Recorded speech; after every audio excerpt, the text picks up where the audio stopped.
अस्सलाम वालेकुम नाज़रीन, DTVNN के साथ मैं हूं किरण खान। आया नजर डालते हैं हेडलाइंस की जानिब। बाबर आजम के सर पर कौमी टीम की क़यादत का ताज फिर सज रहा है। नासा के साइंसदानों का एलियन से मुतल्लिक बड़ा दावा। बाबर आजम के सर पर कौमी टीम की क़यादत का ताज फिर सज रहा है। शाहीन शाह की बतौर कप्तान न्यूजीलैंड और PSL में नाकामी के बाद क़यादत की तब्दीली की बातें जोर पकड़ गई हैं और साबिक कप्तान बाबर आजम एक बार फिर क़यादत के उम्मीदवार बन गए हैं।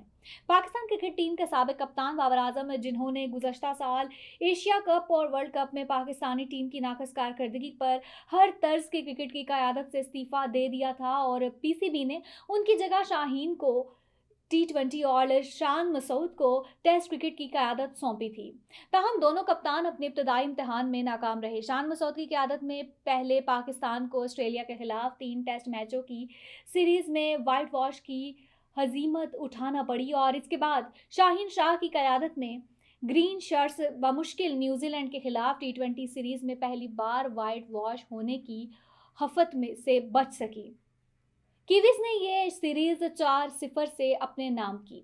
PSL में भी दोनों टीमों की कायदीन की कारकर्दगी मिसाली नहीं रही, बिलखुसूस शाहीन शाह, जिनकी क़यादत में 2 बार PSL चैंपियन का ताज अपने सर पर सजाने वाली लाहौर कलंदर्स PSL के हाल ही में ख़त्म होने वाले सीज़न 9 में बदतरीन कारकर्दगी का मुजाहरा करते हुए 10 में से सिर्फ 1 मैच ही जीत सकी।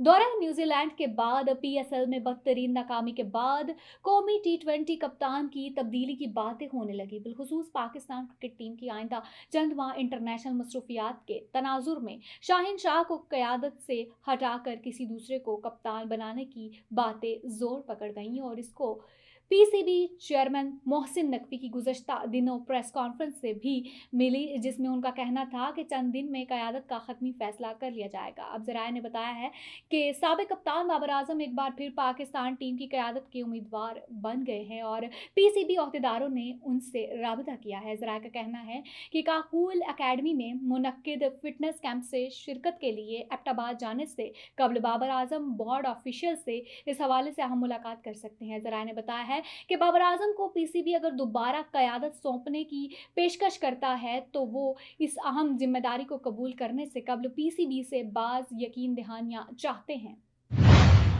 नासा के साइंसदानों का एलियन से मुतल्लिक बड़ा दावा। दुनिया भर की खलाई एजेंसियों को अभी तक इस सवाल का जवाब नहीं मिल पाया कि एलियंस हकीकत में मौजूद हैं भी या नहीं, मगर अब नासा के साइंसदानों का एलियन से मुतल्लिक बड़ा दावा सामने आया है। गैर मुल्की ज़राए अबलाग के मुताबिक अमेरिका की वाशिंगटन यूनिवर्सिटी के मुहक्किकीन का इस हवाले से कहना है कि अमेरिका खलाई इदारे नासा तक एलियंस की तलाश 2030 मुकम्मल कर लेगा। मुहक्किकीन ने बताया है कि मुश्तरी के चांद यूरोपा पर एलियन मौजूद हो सकते हैं, उनका पता लगाने के लिए एक मिशन शुरू किया जाएगा। यूरोपा क्लिपर मुश्तरी के चंद यूरोपा तक पहुंचने के लिए 5.5 साल का सफर तय करेगा, जबकि नासा इस साल अक्टूबर में यूरोपा क्लिपर्स नामी खलाई जहाज खला में भेजने के लिए बिल्कुल तैयार है। साइंसदानों की जानिब से यहाँ पर पहुंचकर जिंदगी के आसार तलाश किए जाएंगे। इस खलाई जहाज को बनाने में $178 मिलियन यानी तकरीबन 1500 करोड़ रुपए खर्च हुए हैं।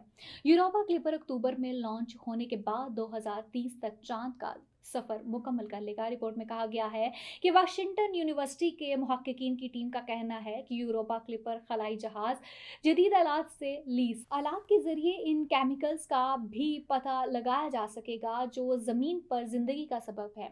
ये आलात इस बात का भी पता लगा सकते हैं कि यूरोपा के चांद के समंदरों से निकलने वाले बर्फ के छोटे ज़रात में जिंदगी मौजूद है या नहीं। साइंसदानों के मुताबिक किसी भी सैयारे पर जिंदगी के लिए 3 अहम चीज़ें इंतहाई ज़रूरी हैं। पहला दर्जा हरारत है जो माया पानी को बरकरार रखता है, दूसरा कार्बन पर मबनी मॉलिक्यूल्स की मौजूदगी और तीसरा तवानाई जिसे सूरज की रोशनी। ये तीनों चीज़ें यूरोपा पर मौजूद हैं।